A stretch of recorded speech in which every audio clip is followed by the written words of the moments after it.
রাখো, তাই না?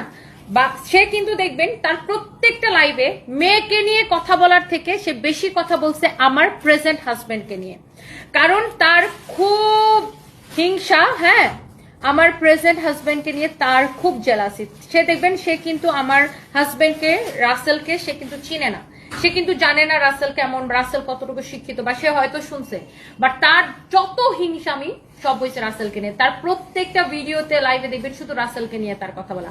কেন? সে হিংসায় তার সহ্য করতে পারতেছে না। সে দেখবেন যে তার একটা আকাশ শিবিরের সাথে একটা ভিডিওতে সে স্বীকারই করে নিছে যে আমি সর্বশান্ত হইলে সে আমাকে গ্রহণ করবে। তার মানে তার উদ্দেশ্য, নিজের মনের উদ্দেশ্য নিজেই পরিষ্কার করে দিছে।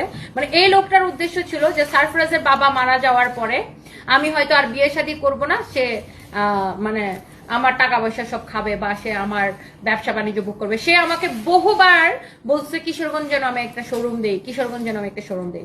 তো এইসব তার কোনো উদ্দেশ্যই সফল হয় নাই, এই জন্য সে এখন এরকম আমার পিছনে উঠে পড়ে লাগছে।